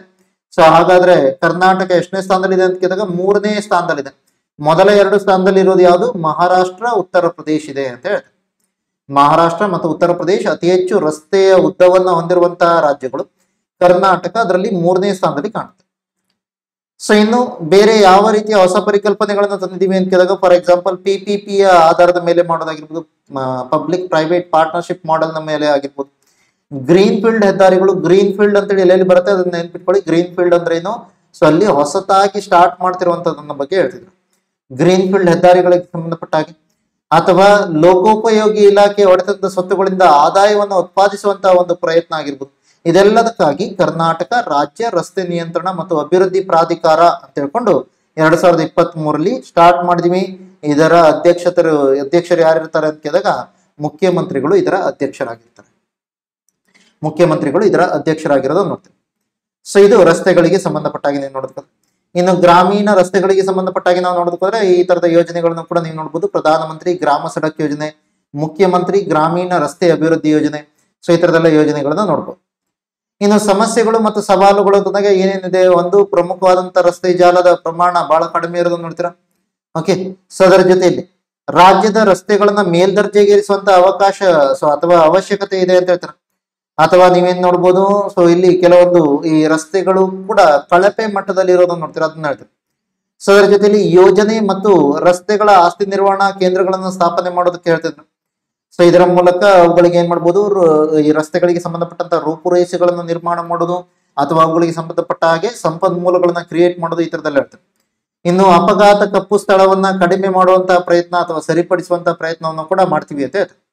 ಸೊ ಇವೆಲ್ಲ ಕೆಲವೊಂದು ಯೋಜನೆ. ಸೊ ಇನ್ನು ಟ್ರಾನ್ಸ್ಪೋರ್ಟ್ ಸೆಕ್ಟರ್ ಅಲ್ಲಿ ನಾವು ಗ್ಯಾರಂಟಿ ಸ್ಕೀಮ್ ಅನ್ನು ನೋಡಿದ್ರೆ ಅದರಲ್ಲಿ ಯಾವ್ದು ನೋಡ್ತೀವಿ, ಶಕ್ತಿ ಯೋಜನೆ ಅಂತ ಕರಿತೀವಿ. ಶಕ್ತಿ ಯೋಜನೆಗೆ ಏನ್ ನೋಡ್ತೀವಿ, ಶಕ್ತಿ ಯೋಜನೆಯ ಒಳಗಡೆ ಲಿಂಗತ್ವ ಅಲ್ಪಸಂಖ್ಯಾತರಾಗಿರ್ಬೋದು, ವಿದ್ಯಾರ್ಥಿನಿಯರಾಗಿರ್ಬೋದು ಅಥವಾ ರಾಜ್ಯದ ಎಲ್ಲಾ ಮಹಿಳೆಯರು, ಸೊ ಇವರು ಈ ಒಂದು ಯೋಜನೆಯ ಫಲಾನುಭವವನ್ನು ಪಡಿಬಹುದು. ಅಂದ್ರೆ ಏನಾಗಿರುತ್ತೆ, ಈಗ ನೀವೇನಾದ್ರೂ ಪಬ್ಲಿಕ್ ಟ್ರಾನ್ಸ್ಪೋರ್ಟ್ ಅನ್ನ KSRTC ಬಸ್ ಅನ್ನ ಯೂಸ್ ಮಾಡ್ತಿದ್ದೀರಾ ಅಂದ್ರೆ ಅದರಲ್ಲಿ ನೀವೇನ್ ಮಾಡ್ಬೋದು, ನಿಮ್ಮ ಆಧಾರ್ ಕಾರ್ಡ್ ಅನ್ನ ಅಥವಾ ಐಡೆಂಟಿಟಿ ಕಾರ್ಡ್ ಅನ್ನ ತೋರಿಸಿ ಅದರ ಮೂಲಕ ಶೂನ್ಯ ಬಿಲ್ ಅನ್ನ ಪಡಿಬಹುದು. ನೆನಪಿರ್ಲಿ, ಅಲ್ಲಿ ಬಿಲ್ ಅನ್ನ ಕೊಡ್ತಾರೆ, ಆದ್ರೆ ಬಿಲ್ನ ಅಮೌಂಟ್ ಶೂನ್ಯ ಆಗಿರುತ್ತೆ. ಕೆಲವೊಂದು ಸಂದರ್ಭದಲ್ಲಿ ಏನ್ ಮಾಡ್ಬೋದು, ಟಿಕೆಟ್ ರಹಿತ ಪ್ರಯಾಣ ಅಂತ ಕರೆದು ಬಿಡಬಹುದು. ಟಿಕೆಟ್ ರಹಿತ ಅಲ್ಲ, ಟಿಕೆಟ್ ಸಹಿತ ಪ್ರಯಾಣನೇ, ಆದ್ರೆ ಆ ಟಿಕೆಟ್ಗೆ 0 ದುಡ್ಡು. ಓಕೆ, ಸೊ ಆ ತರದನ್ನು ನೋಡ್ತೀವಿ ಶಕ್ತಿ ಯೋಜನೆ. ಸೊ ಇನ್ನು ಯಾವ ರೀತಿಯ ಪ್ರಮುಖ ಅಂಶಗಳು ಈ ಯೋಜನೆಗೆ ಸಂಬಂಧಪಟ್ಟಿದೆ ಇದನ್ನೆಲ್ಲವನ್ನ ನೀವು ಇಲ್ಲಿ ಒಂದ್ಸಲ ಓದ್ಬೋದು. ಫಾರ್ ಎಕ್ಸಾಂಪಲ್, ಇದರಲ್ಲಿ ಬಹಳ ಇಂಪಾರ್ಟೆಂಟ್ ಯಾವುದು, ಇದು ಗುರುತಿನ ಚೀಟಿಯನ್ನ ಪರಿಶೀಲನೆ ಮಾಡಿ ಮಹಿಳೆಯರಿಗೆ ಶೂನ್ಯ ಟಿಕೆಟ್ ಅನ್ನ ವಿತರಿಸೋದನ್ನು ನೋಡ್ತೀರಾ. ಸೊ ಇದು ನಮ್ಗೆ ಶಕ್ತಿ ಯೋಜನೆ ಅಂತ. ಸೊ ಹಾಗಾದ್ರೆ ಇದರಿಂದ ಏನೇನು ಸಾಮಾಜಿಕ ಅನುಕೂಲಗಳಾಗಿದೆ ಅಂತ ಕೇಳಿದಾಗ ಇಲ್ಲಿ ಏನಾಗ್ತಾರೆ, ಒಂದು ಲೋಡ್ ಫ್ಯಾಕ್ಟರ್ ಜಾಸ್ತಿ ಆಗಿದೆ. ಅಂದ್ರೆ ಏನಾಗುತ್ತೆ, ಹೆಚ್ಚಿನ ಜನರು ಆಲ್ಮೋಸ್ಟ್ ನಿಮ್ಗೆ ಏನಾಗುತ್ತೆ, ಈ ಬಸ್ಗಳು ಫುಲ್ ಆಗಿರೋದನ್ನು ನೋಡ್ತೀರಾ. ಸೊ ಈ ತರ ಬಸ್ಗಳು ಫುಲ್ ಆಗಿರೋದ್ರಿಂದ ಏನಾಗುತ್ತೆ, ಬಸ್ನ ಎಫಿಷಿಯನ್ಸಿ ಜಾಸ್ತಿ ಆಗುತ್ತೆ. ಓಕೆ, ಅದೇನು ಆ ಪರ್ಟಿಕ್ಯುಲರ್ ಅಂತ ಎನರ್ಜಿಯನ್ನ ಅಥವಾ ಫ್ಯೂಯಲ್ ಅನ್ನ ಬಳಸುತ್ತೋ ಅದನ್ನ ಏನ್ ಮಾಡ್ಬೋದು, ಆ ಎಫಿಷಿಯನ್ಸಿನ ಜಾಸ್ತಿ ಮಾಡೋದಕ್ಕೆ ಟ್ರೈ ಮಾಡ್ಬೋದು. ಇವನ್ ಸಾರಿಗೆಯ ಆದಾಯ ಕೂಡ ಹೆಚ್ಚಳ ಆಗ್ತಿರೋದು ನೋಡ್ತೀರಾ. ಇನ್ನು ಪ್ರತಿ ಕಿಲೋಮೀಟರ್ ಆದಾಯ ಕೂಡ ಹೆಚ್ಚಳ ಆಗಿರೋದು ನೋಡ್ತೀರಾ. ಇನ್ನು ಅಸಂಘಟಿತ ವಲಯದಲ್ಲಿ ದುಡಿಯುವಂತ ಮಹಿಳೆಯರಾಗಿರ್ಬೋದು, ಉದ್ಯೋಗಸ್ಥ ಮಹಿಳೆಯರಾಗಿರ್ಬೋದು, ವಿದ್ಯಾರ್ಥಿನಿಯರು, ರೈತ ಮಹಿಳೆಯರು, ಕೂಲಿ ಕಾರ್ಮಿಕರು, ಸೊ ಇವರೆಲ್ಲ ಈ ತಮ್ಮ ಬೇರೆ ಬೇರೆ ಕೆಲಸಗಳಿಗಾಗಿ ಈ ಒಂದು ಪರ್ಟಿಕ್ಯುಲರ್ ಅಂತ ಟ್ರಾನ್ಸ್ಪೋರ್ಟ್ ಸಿಸ್ಟಮ್ ಅನ್ನ ಯೂಸ್ ಮಾಡ್ತಿರೋದ್ರಿಂದಾಗಿ ಸೊ ಎಲ್ಲೋ ಒಂದ್ ಕಡೆ ನಮ್ಗೆ ಏನಾಗುತ್ತೆ, ಅವರು ಕೂಡ ಅಂದ್ರೆ ಸೊ ನಾವೇನಾದ್ರೂ ಸಾಂಸ್ಕೃತಿಕವಾಗಿ ಅಥವಾ ಇದರಲ್ಲಿ ನೋಡೋದಕ್ಕೆ ಹೋದ್ರೆ ಹಿಸ್ಟಾರಿಕಲಿ ಭಾರತದಲ್ಲಿ ಯಾವ ತರ ಇತ್ತು, ಪ್ಯಾಟ್ರಿಯಾರ್ಕಿಯಲ್ ಸೊಸೈಟಿ ಇದ್ದಿದ್ದನ್ನು ನೋಡ್ತೀರಾ. ಪಿತೃಪ್ರಧಾನವಾದಂತ ಸಮಾಜ ಇದ್ರೆ ಮಹಿಳೆಯರು ಕೆಲಸವನ್ನ, ಆರ್ಥಿಕ ಚಟುವಟಿಕೆಗಳನ್ನ ಮಾಡೋದಕ್ಕೆ ಆಗ್ತಾ ಇರಲಿಲ್ಲ. ಆದ್ರೆ ಈ ಒಂದು ಶಕ್ತಿ ಯೋಜನೆಯಿಂದ ಮಹಿಳೆಯರು ಆರ್ಥಿಕ ಚಟುವಟಿಕೆಯಲ್ಲಿ ಭಾಗವಹಿಸೋದಕ್ಕೆ ಹೆಚ್ಚಿನ ಒಂದು ಪರ್ಟಿಕ್ಯುಲರ್ ಆದಂತ ಪ್ರೊವಿಷನ್ ಅನ್ನ ಕೊಡ್ತಾ ಇದೆ. ಸೊ ಇದಲ್ಲದೆ ಈ ತರ ನೀವು ಹೆಚ್ಚೆಚ್ಚಾಗಿ ದೇವಾಲಯಗಳು, ಪ್ರವಾಸಿ ತಾಣಗಳಿಗೆ ಭೇಟಿ ನೀಡ್ತಾ ಇರೋದ್ರಿಂದಾಗಿ ಸೊ ಅಲ್ಲಿಯೂ ಕೂಡ ನಿಮ್ಗೆ ಏನಾಗುತ್ತೆ, ಅಲ್ಲಿ ನೇರವಾಗಿ ಮತ್ತು ಪರೋಕ್ಷವಾಗಿ ಆರ್ಥಿಕ ಚಟುವಟಿಕೆಗಳು ಹೆಚ್ಚಾಗಿರೋದನ್ನು ನೋಡ್ತಾರೆ. ಸೊ ಈ ತರದಲ್ಲಿ ನೀವು ಶಕ್ತಿ ಯೋಜನೆಯಿಂದ ನೋಡ್ಬೋದು. ಇನ್ನು ಕರ್ನಾಟಕದಲ್ಲಿ ನಮ್ಗೆ ಏನಾಗುತ್ತೆ, ಈ ಪಬ್ಲಿಕ್ ಟ್ರಾನ್ಸ್ಪೋರ್ಟ್ಗೆ ಸಂಬಂಧಪಟ್ಟಾಗಿ ಈ 4 ಸಂಸ್ಥೆಗಳು ನೋಡ್ತೀವಿ. ಅಗೇನ್ ಎಕನಾಮಿಕ್ ಸರ್ವೆಯಲ್ಲಿ ಈ 4 ಸಂಸ್ಥೆಗಳ ಬಗ್ಗೆ ಡಿಟೇಲ್ ಆಗಿದೆ. ಯಾವಾಗ ಸ್ಥಾಪನೆ ಆಯ್ತು, ಏನ್ ಕೆಲಸ ಮಾಡುತ್ತೆ, ಅದ್ರ ಬಗ್ಗೆ ಎಲ್ಲ ಡಿಟೇಲ್ ಇದೆ. ಅಥವಾ ಇತ್ತೀಚೆಗೆ ತಂದಿರುವಂತ ಯಾವ ರೀತಿಯ ಸ್ಕೀಮ್ಗಳನ್ನ ತಂದಿದ್ದಾರೆ ಅದೆಲ್ಲ ಡಿಟೇಲ್ ಆಗಿದೆ. ಆದ್ರೆ ನಾನು ಅಷ್ಟು ಡಿಟೇಲ್ ಆಗಿ ಹೋಗಲ್ಲ, ನೀವು ಅದನ್ನ ಒಂದ್ಸಲ ಓದ್ಬೇಕು, ಯಾಕಂದ್ರೆ ಫ್ಯಾಕ್ಚುಯಲ್ ಡೀಟೇಲ್ಸ್. ಸೊ ಕರ್ನಾಟಕ ರಾಜ್ಯ ರಸ್ತೆ ಸಾರಿಗೆ ನಿಗಮ ಅಂತ ಕರಿತೀವಿ, KSRTC. ಬೆಂಗಳೂರು ಮಹಾನಗರ ಸಾರಿಗೆ ಸಂಸ್ಥೆ ಅಥವಾ ಅದನ್ನ BMTC ಅಂತ ಕರಿತೀವಿ. ಇನ್ನು ವಾಯುವ್ಯ ಕರ್ನಾಟಕ ರಸ್ತೆ ಸಾರಿಗೆ ಸಂಸ್ಥೆ ಮತ್ತೆ ಕಲ್ಯಾಣ ಕರ್ನಾಟಕ ರಸ್ತೆ ಸಾರಿಗೆ ಸಂಸ್ಥೆ ಅಂತ ಹೇಳಿದೆ. ಸೊ ಅದನ್ನು ಕೂಡ ನೀವು ಅಬ್ಸರ್ವ್ ಮಾಡ್ಬೋದು. ಏನೇನ್ ಬರುತ್ತೆ ಅದು, ಒಂದು ನಿಮ್ಗೆ ಈಶಾನ್ಯ ಮತ್ತೊಂದು ವಾಯುವ್ಯ. ಓಕೆ, ಸೊ ವಾಯುವ್ಯ ಮತ್ತೆ ಈಶಾನ್ಯ. ಸೊ ನೆಕ್ಸ್ಟ್ ಇದಕ್ಕೆ ಸಂಬಂಧಪಟ್ಟಾಗೆ ಅಗೇನ್ ಪಬ್ಲಿಕ್ ಟ್ರಾನ್ಸ್ಪೋರ್ಟ್ ಆಯ್ತು, ಅದರ ಜೊತೆಲಿ ಈಗ ಏನ್ ಮಾಡ್ತೀವಿ, ಬೇರೆ ರೀತಿಯ ಟ್ರಾನ್ಸ್ಪೋರ್ಟ್ ನ ಬಗ್ಗೆ ಮಾತಾಡ್ತಿದ್ವಿ. ಅದರಲ್ಲಿ ಏನು ಸೊ ಅದರಲ್ಲಿ ನಾವು ಒಂದನ್ನ ಇತ್ತೀಚೆಗೆ 3 ಬೇರೆ ಬೇರೆ ಜಿಲ್ಲೆಗಳಲ್ಲಿ ಸ್ಟಾರ್ಟ್ ಮಾಡಿದೀವಿ. ಅದು ಯಾವುದು, ದೇವರಾಜ್ ಅರಸು ಟ್ರಕ್ ಟರ್ಮಿನಲ್ಸ್ ಅಂತ ಕರಿತೀವಿ. ಸೊ ಇದನ್ನ ಎಲ್ಲೆಲ್ಲಿ ಮಾಡಿದೀವಿ ಅಂತ ಕೇಳಿದಾಗ ಈಗ ಸದ್ಯದಲ್ಲಿ ಬೆಂಗಳೂರು, ಮೈಸೂರು ಮತ್ತು ಧಾರವಾಡ ನಗರದಲ್ಲಿ ಮಾಡುವಂತ ಪ್ರಯತ್ನವನ್ನ ಮಾಡಿದ್ವಿ. ಸೊ ಇದು Devaraj Arasu truck terminal limited ಅಂತ ಕರಿತೀವಿ. ಸೊ ಇನ್ನು ರೈಲ್ವೆಗೆ ಸಂಬಂಧಪಟ್ಟಾಗಿ ಯೋಜನೆಗಳನ್ನ ನೀವು ನೋಡೋದಕ್ಕೆ ಹೋದ್ರೆ ಇಲ್ಲಿಯೂ ಕೂಡ ನೀವು ನೋಡ್ಬೋದು, ಬಹಳಷ್ಟು ಯೋಜನೆಗಳು ನಡೀತಾರೆ, ಅದನ್ನು ನೋಡ್ಬೋದು. ಅದರಲ್ಲಿ ಯಾವುದು, ಮುನಿರಾಬಾದ್, ಮೆಹಬೂಬ್ ನಗರ್ ಆಗಿರ್ಬೋದು, ಓಕೆ, ತುಮಕೂರು, ರಾಯದುರ್ಗ ಆಗಿರ್ಬೋದು, ಅಥವಾ ಗದಗ ಮತ್ತೆ ಅಲ್ಲಿಂದ ವಾಡಿ ಆಗಿರ್ಬೋದು. ಸೊ ಈ ತರದೆಲ್ಲ ಬೇರೆ ಬೇರೆ ಇನಿಷಿಯೇಟಿವ್ಗಳನ್ನ ಅಥವಾ ಬೇರೆ ರೀತಿಯಾದಂತ ಬೇರೆ ಬೇರೆ ರೀತಿಯಾದಂತ ಒಂದು ರೈಲ್ವೆಗೆ ಸಂಬಂಧಪಟ್ಟಂತ ಯೋಜನೆಗಳು ಕೂಡ ನೀವು. ಸೊ ನೆಕ್ಸ್ಟ್ ಬಂದರುಗಳ ಅಭಿವೃದ್ಧಿಗೆ ಸಂಬಂಧಪಟ್ಟಾಗಿ ನೋಡ್ತೀವಿ. ಬಂದರುಗಳ ಅಭಿವೃದ್ಧಿ ಅಂತಂದಾಗ ಇದರಲ್ಲಿ ಯಾವ್ಯಾವ ರೀತಿಯ ಬಂದರುಗಳನ್ನು ನೀಡಿದ್ದಾರೆ ಅಂತ ಕೇಳಿದಾಗ, ಒಂದು ಕಾರವಾರ ಬಂದರು ಅಂತ ಹೇಳಿದರೆ, ಕಾರವಾರ ಬಂದರು ಉತ್ತರ ಕನ್ನಡ. ಹೊನ್ನಾವರ ಬಂದರು ಅಗೇನ್ ಉತ್ತರ ಕನ್ನಡ. ಅದರಲ್ಲಿ ಕೂಡ ನೀವೇನ್ ಹೇಳ್ತೀರಾ, ಕಾಸರಕೋಡ್ ಟೊಂಕಾದಲ್ಲಿದೆ. ಅಗೇನ್ ನೆನಪಿರ್ಲಿ, ಕಾಸರಕೋಡ್ ಅಂತಂದಾಗ ಇದು ನಮ್ಗೆ ಉತ್ತರ ಕನ್ನಡ. ಅದನ್ನೇ ಅವ್ರೇನಾದ್ರು ಕಾಸರಗೋಡು ಅಂತ ಕರೆದ್ರೆ, ಕಾಸರಗೋಡು ಈಗ ಸದ್ಯದಲ್ಲಿದೆ, ಕೇರಳದಲ್ಲಿದೆ. ಸೊ ಇದನ್ನೇ ನೀವು ಏನ್ ನೋಡಿದ್ವಿ, ಸರ್ಕಾರಿ ಹಿರಿಯ ಪ್ರಾಥಮಿಕ ಶಾಲೆ ಕಾಸರಗೋಡು ಅಂತೇಳಿ ನೋಡಿದ್ವಲ್ಲ, ಅದು ಕೇರಳದಲ್ಲಿರುತ್ತೆ. ಕಾಸರಕೋಡು ಅಂತೇಳಿ ಕರೆದಾಗ ಅದು ಹಿಂದೆ ಹೊನ್ನಾವರ ಅಂದ್ರೆ ಅದು ಇರೋದು ಯಾವ ಜಿಲ್ಲೆಯಲ್ಲಿ ಅಂತ ಕೇಳಿದಾಗ ಉತ್ತರ ಕನ್ನಡ ಜಿಲ್ಲೆಯಲ್ಲಿ. ಸೊ ನೆಕ್ಸ್ಟ್ ಕೇಣಿ ಬಂದರು ಅಂತ ಹೇಳಿದೆ. ಕೇಣಿ ಬಂದರು ಎಲ್ಲಿದೆ, ಉತ್ತರ ಕನ್ನಡ ಜಿಲ್ಲೆಯ ಅಂಕೋಲ ತಾಲೂಕಿನಲ್ಲಿ ಇರೋದನ್ನ ನೋಡ್ತೀರಾ. ಸೊ ಅದಲ್ಲದೆ ಇವನ್ ಪಾವಿನ ಕುರುವೆ ಬಂದರು ಅಂತ ಬರುತ್ತೆ. ಪಾವಿನ ಕುರುವೆ ಬಂದರು ಕೂಡ ನಿಮ್ಗೆ ಏನಾಗುತ್ತೆ, ಹೊನ್ನಾವರ. ಸೊ ಹೊನ್ನಾವರ ಅದು ಕೂಡ ನಿಮ್ಗೆ ಏನಾಗುತ್ತೆ, ಹೊನ್ನಾವರ ತಾಲೂಕು. ಸೊ ಉತ್ತರ ಕನ್ನಡ ಜಿಲ್ಲೆಯಲ್ಲಿ ಇರೋದನ್ನ ನೋಡ್ತೀರಾ, ಪಾವಿನ ಕುರುವೆ ಬಂದರು. ಈ ಪಾವಿನ ಕುರುವೆ ಬಂದರಿಗೆ ಸಂಬಂಧಪಟ್ಟಾಗಿ ನಾವೇನ್ ನೋಡ್ತೀವಿ ಅಂತ ಕೇಳಿದಾಗ, ಇದೊಂದು ಗ್ರೀನ್ ಫೀಲ್ಡ್ ಬಂದರು. ಅಂದ್ರೆ ಮೊದಲನೇದಾಗಿ ನ್ಯೂ ಆಗಿ ಸ್ಟಾರ್ಟ್ ಮಾಡ್ತಿರುವಂತ ಒಂದು ಬಂದರು ಅಂತ ಹೇಳ್ತೀವಿ.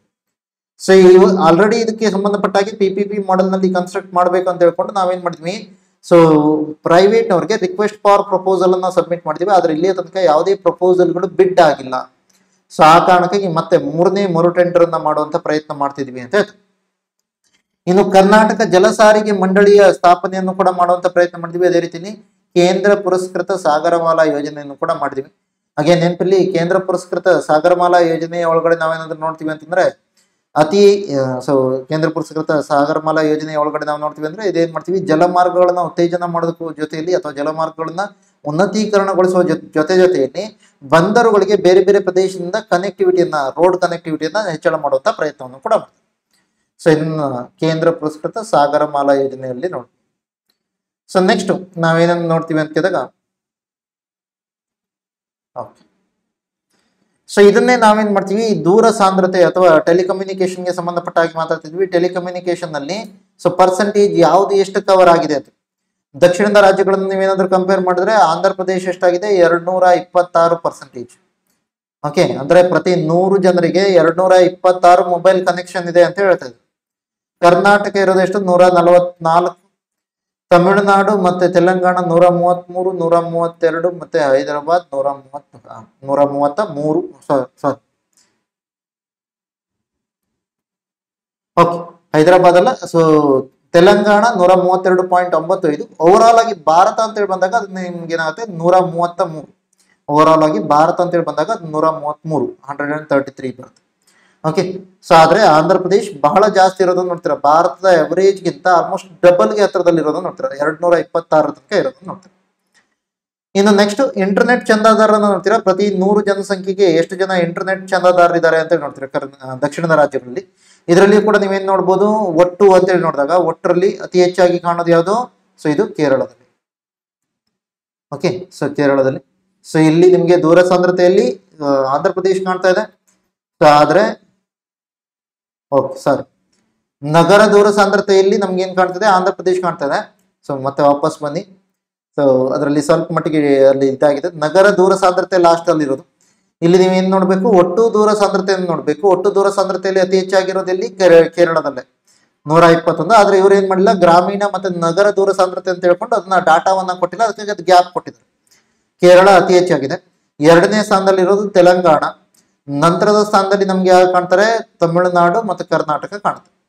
ಓಕೆ, ಭಾರತದ ಅವರೇಜ್ ಗಿಂತ ಹೆಚ್ಚಿನ ದೂರ ಸಾಂದ್ರತೆಯನ್ನು ಹೊಂದಿರೋದು ನೋಡಿ. ಸೊ ಇನ್ನು ದಕ್ಷಿಣದ ರಾಜ್ಯಗಳಲ್ಲಿ ಇಂಟರ್ನೆಟ್ ಚಂದಾದಾರರ ಸಂಖ್ಯೆಯನ್ನು ನೋಡೋದ್ರೆ ಅದರಲ್ಲಿ ಕೂಡ ನಮ್ಗೆ ಏನಾಗುತ್ತೆ, ಒಟ್ಟು ಅಂತಂದಾಗ ಸೊ ಮತ್ತೆ ಕೇರಳ ಅತಿ ಹೆಚ್ಚಾಗಿ ಕಾಣುತ್ತೆ. ಅದರ ನಂತರ ಸ್ಥಾನದಲ್ಲಿ ತೆಲಂಗಾಣ ಕಾಣುತ್ತೆ. ನಂತರದಲ್ಲಿ ತಮಿಳುನಾಡು ಮತ್ತೆ ಕರ್ನಾಟಕ ಇರುತ್ತೆ ನೋಡಿದ್ರೆ. ಕರ್ನಾಟಕ ನೆಕ್ಸ್ಟ್ 3ನೇ ಪ್ಲೇಸ್ ಅಲ್ಲಿ, ತಮಿಳುನಾಡು 4ನೇ ಪ್ಲೇಸ್ ಅಲ್ಲಿ ಕಾಣುತ್ತೆ. ಅಗೇನ್ ಮತ್ತೆ ನೀವೇನಾದ್ರೂ ಅಬ್ಸರ್ವ್ ಮಾಡ್ತೀರಾ ಅಂದ್ರೆ ಭಾರತದ ಅವರೇಜ್ ಗಿಂತ ಇವೆಲ್ಲ ರಾಜ್ಯಗಳ ಅವರೇಜ್ ಇಂದ ಇದು ಜಾಸ್ತಿ ಇರೋದು ನೋಡ್ತೀವಿ. ಸೊ ನೆಕ್ಸ್ಟ್ ಬ್ಯಾಂಕಿಂಗ್ ಮತ್ತೆ ಹಣಕಾಸಿಗೆ ಸಂಬಂಧಪಟ್ಟ ಹಾಗೆ ನೋಡ್ತೀವಿ. ಅಗೇನ್ ಕರ್ನಾಟಕದಲ್ಲಿ ನೀವೇನಾದ್ರೂ ನೋಡೋದಕ್ಕೋದ್ರೆ ಹಿಂದೆ 12 ಸಾರ್ವಜನಿಕ ವಲಯದ ಬ್ಯಾಂಕ್ಗಳು, 21 ಖಾಸಗಿ ವಲಯದ ಬ್ಯಾಂಕ್ಗಳು, 2 ಪ್ರಾದೇಶಿಕ ಗ್ರಾಮೀಣ ಬ್ಯಾಂಕ್ಗಳು, 1 ಕರ್ನಾಟಕ ರಾಜ್ಯ ಸಹಕಾರಿ ಅಪೆಕ್ಸ್ ಬ್ಯಾಂಕ್ ಆಗಿರ್ಬೋದು. ಅದೇ ರೀತಿಯಲ್ಲಿ 21 DCC ಬ್ಯಾಂಕ್. DCC ಅಂದ್ರೆ ಏನು, ಡಿಸ್ಟ್ರಿಕ್ಟ್ ಸೆಂಟ್ರಲ್ ಕೋಆಪರೇಟಿವ್ ಬ್ಯಾಂಕ್ಸ್ ಅಂತ ಕರಿತೀವಿ. ಅದೇ ರೀತಿಯಲ್ಲಿ 1 KSCARD ಅಂತ ಕರಿತಾರೆ, ಕರ್ನಾಟಕ ಸ್ಟೇಟ್ ಕೋಆಪರೇಷನ್. ಸೊ ಗೆ ಸಂಬಂಧಪಟ್ಟ ಹಾಗೆ ನಾವೇನ್ ನೋಡ್ತೀವಿ, ಸೊ ಈ ಒಂದು ಬ್ಯಾಂಕ್ ಅನ್ನು ನೋಡ್ತೀವಿ. ಸೊ ಅದರ ಜೊತೆಯಲ್ಲಿ ನಮ್ಗೆ ಏನಾಗುತ್ತೆ, 256 ಶೆಡ್ಯೂಲ್ಡ್ ಸಹಕಾರ ಬ್ಯಾಂಕ್ಗಳು ಕಾಣುತ್ತೆ, 6 ಸಣ್ಣ ಹಣಕಾಸು ಬ್ಯಾಂಕ್ಗಳು ಕಾಣುತ್ತೆ. ಅದಲ್ಲದೆ 2 ಪೇಮೆಂಟ್ ಬ್ಯಾಂಕ್ಗಳು ಮತ್ತು 1 ಸ್ಥಳೀಯ ಪ್ರಾದೇಶಿಕ ಬ್ಯಾಂಕ್ ಕೆಲಸ ಮಾಡ್ತಿರೋದು ನೋಡ್ತೀವಿ.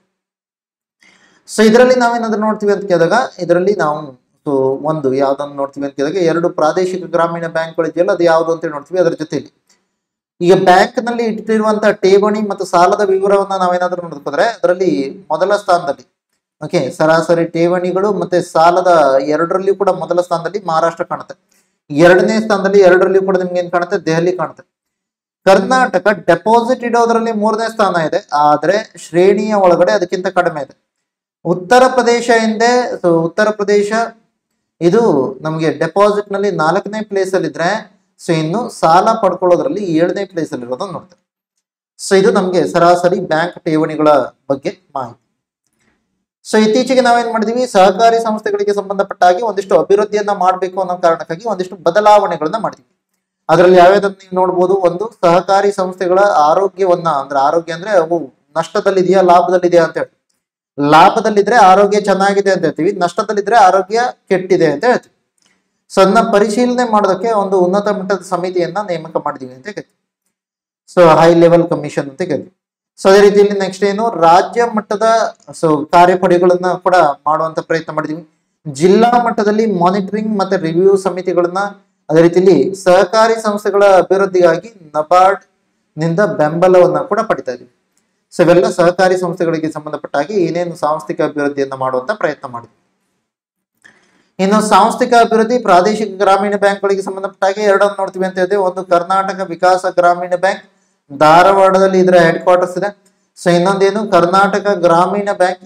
ಕರ್ನಾಟಕ ಗ್ರಾಮೀಣ ಬ್ಯಾಂಕ್ ನ ಹೆಡ್ ಕ್ವಾರ್ಟರ್ಸ್ ಇರೋದೆಲ್ಲಿ, ಬಳ್ಳಾರಿಯಲ್ಲಿ ಇರೋದು ನೋಡ್ತೇವೆ.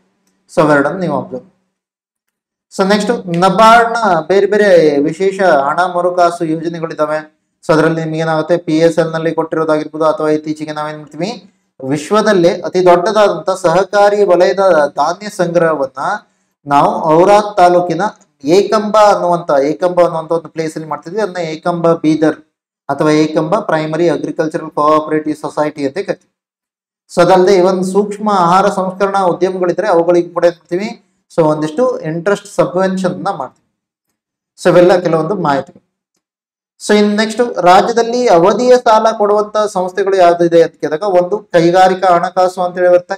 ಅದೇ ರೀತಿಯಲ್ಲಿ ಕರ್ನಾಟಕ ರಾಜ್ಯ ಕೈಗಾರಿಕಾ ಮತ್ತು ಹಣಕಾಸು ಕೈಗಾರಿಕಾ ಮತ್ತು ಮೂಲ ಸೌಲಭ್ಯ ಅಭಿವೃದ್ಧಿ ನಿಗಮ ನಿಯಮಿತ ಅಂತ ಕೂಡ ಇದೆ. ಸೊ ಅದರ ಜೊತೆಯಲ್ಲಿ ಮತ್ತೆ ಯಾವ್ದನ್ನು ನೋಡ್ಬೋದು ಅಂತ ಕೇಳಿದಾಗ, ಇವಿಷ್ಟು ಕೆಲವೊಂದು ಇಂಪಾರ್ಟೆಂಟ್ ಆದಂತ ಸಂಸ್ಥೆಗಳು. ಸೊ ನೆಕ್ಸ್ಟ್, ಮುಂದಿನ ಹಾದಿ ಅಂತಂದಾಗ ಇದರಲ್ಲಿ ಏನ್ ಮಾಡ್ತಾರೆ, ಯಾವ ರೀತಿಯಲ್ಲಿ ಈ ಒಂದು ಕೋಆಪರೇಟಿವ್ ಸೊಸೈಟಿಯನ್ನು ನಾವು ಮತ್ತು ಇಂಪ್ರೂವ್ ಮಾಡಬಹುದು ಅನ್ನೋದನ್ನ ಕೊಟ್ಟಿದ್ದಾರೆ. ಅದನ್ನು ಕೂಡ ನೀವು ಇಲ್ಲಿ ಅಬ್ಸರ್ವ್ ಮಾಡ್ಬೋದು. ಸೊ ಇದರಲ್ಲಿ ಕೆಲವೊಂದು ಬಹಳ ಇಂಪಾರ್ಟೆಂಟ್ ಆಗಿ ನೀವು ನೋಡೋದಕ್ಕೋದ್ರೆ, ಒಂದೇನ್ ಮಾಡ್ತೀವಿ, ಈ PACs ಅಥವಾ ಪ್ರೈಮರಿ ಅಗ್ರಿಕಲ್ಚರಲ್ ಸೊಸೈಟಿ ಏನಿಲ್ಲ, ಸೊ ಅವುಗಳಿಗೆ ಸಂಬಂಧಪಟ್ಟ ಹಾಗೆ ಪೆಟ್ರೋಲ್ ಡೀಸೆಲ್ ನ ಡೀಲರ್ಶಿಪ್ ಅನ್ನ, LPG ವಿತರಕರ ಹಂಚಿಕೆಯನ್ನ, ಸೊ ಇವೆಲ್ಲವುಗಳನ್ನು ಕೂಡ ಕೊಡುವಂತ ಪ್ರಯತ್ನ ಮಾಡ್ತೀವಿ ಅಂತ ಹೇಳಿದೆ. ಇವನ್ ಆಹಾರ ಭದ್ರತೆಯನ್ನ ಕೊಡೋದಕ್ಕೋಸ್ಕರ ಗೋಡೌನ್ಗಳನ್ನಾಗಿರ್ಬೋದು, ಕಸ್ಟಮ್ ಬಾಡಿಗೆ ಕೇಂದ್ರಗಳು, ಸಂಸ್ಕರಣಾ ಘಟಕಗಳನ್ನಾಗಿರ್ಬೋದು, ನ್ಯಾಯ ಬೆಲೆ ಅಂಗಡಿಗಳು ಇತ್ಯಾದಿಗಳನ್ನು ಕೂಡ ಮಾಡುವಂತ ಪ್ರಯತ್ನವನ್ನ ಮಾಡ್ತೀವಿ. ಸೊ ಇವು ನಮ್ಗೆ ಏನನ್ನ ಮಾಡೋದಕ್ಕೆ ಟ್ರೈ ಮಾಡಿದ್ವಿ, ಕೋಆಪರೇಟಿವ್ ಸೊಸೈಟಿ ಅಥವಾ ಕೋಆಪರೇಟಿವ್ ಬ್ಯಾಂಕ್ಗಳ ಮೂಲಕ. ಸೊ ಇವಿಷ್ಟು ನಮ್ಗೆ ಈ ಒಂದು ಪರ್ಟಿಕ್ಯುಲರ್ ಆದಂತ ಚಾಪ್ಟರ್ ನಲ್ಲಿ ಏನನ್ನ ನಾವು ನೋಡ್ಬೇಕಿತ್ತು. 10ನೇ ಚಾಪ್ಟರ್ ಕರ್ನಾಟಕ ಎಕನಾಮಿಕ್ ಸರ್ವೆ. 11ನೇ ಚಾಪ್ಟರ್ಗೆ ಸಂಬಂಧಪಟ್ಟ ಹಾಗೆ ಮುಂದಿನ ವಿಡಿಯೋದಲ್ಲಿ ಡಿಸ್ಕಸ್ ಮಾಡೋಣ. ಅಲ್ಲಿ ತನಕ ಎಲ್ಲರೂ ಕೂಡ ಆರಾಮಾಗಿರಿ. Take care, bye bye and C.